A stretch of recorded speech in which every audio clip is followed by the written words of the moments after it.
The law moves in years. The harm moves in months. And between those two speeds sits a waiting room. On June 10th, Canada introduced Bill C-34, the first national rule anywhere demanding that a chatbot crisis pathway end at a human being. But the text contains a catch. It covers exactly 0 services right now. A future cabinet and an unstaffed commission have to write the user thresholds before the rules apply to anyone. A bill gets a first reading. It waits for a commission to be staffed, and then for regulations to be written later. It is a legislative milestone that shields absolutely no one today. The very next day, a mother from New Brunswick filed a wrongful death suit against OpenAI in San Francisco. Over 18 months, 24-year-old Alice Carrier told ChatGPT she was suicidal approximately 41 times. According to the complaint, the chatbot validated her suicidal thinking and actively criticized crisis hotlines. Through all 41 disclosures, the safety systems never flagged a single conversation for human review and never terminated one. These are the 2 clocks we live under today. The legislative clock ticks in years, negotiating user thresholds. The harm clock ticks in months, and victims die waiting for those 2 timelines to cross. With federal law stalled, states are trying to fill the void. Rhode Island and Vermont just advanced AI mental health bills to their governor's desks. Rhode Island's bill actually builds a measurement instrument. It requires developers to operate with a safety protocol and file annual reports detailing exactly how many times that crisis protocol activates, a public ledger built into state law. But read the effective dates. Operators do not have to start sending those activation reports to the Attorney General until July 2027. State lawmakers are demanding hard data to hold companies accountable. Yet their own enforcement timelines trap vulnerable users in that exact same waiting room for another year. While the law waits for 2027, the financial market prices risk overnight. SpaceX just executed the largest IPO in history, raising $75 billion.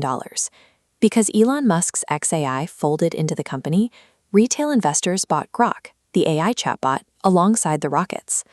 3 documented items rode into that offering completely unpriced: an unanswered whistleblower suit over safety alarms, dozens of publicly accessible non-consensual deepfakes, and a Canadian finding that the image tool launched without proper privacy safeguards.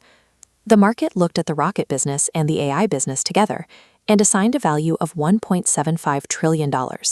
It assigned 0 financial penalty to the AI safety record.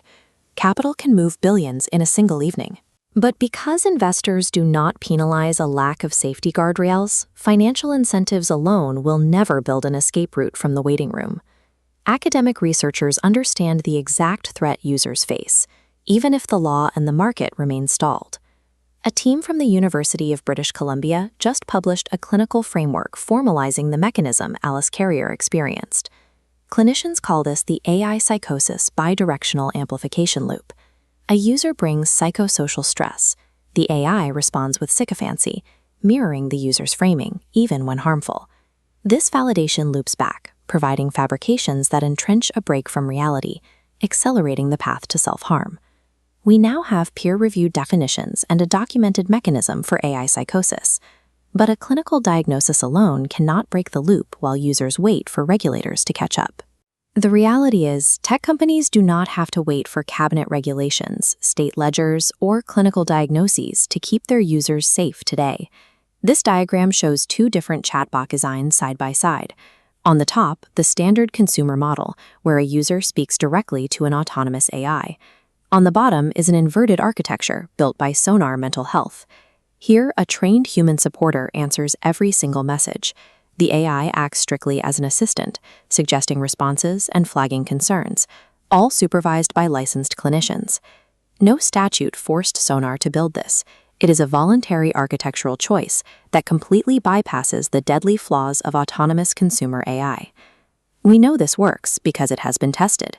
Stanford Medicine and Common Sense Media ran an independent crisis simulation across more than 3,100 exchanges. When testers simulated genuine psychiatric emergencies, Sonar's inverted architecture connected the test account to a trained human and a guardian within 15 minutes.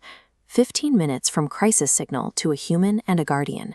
Compare that to the 18 months of unflagged, unsupervised harm that Alice Carrier endured. Families are trapped in a waiting room, hoping slow laws will eventually force safe design. But a life-saving, human-first architecture already exists. It is a choice developers can make right now.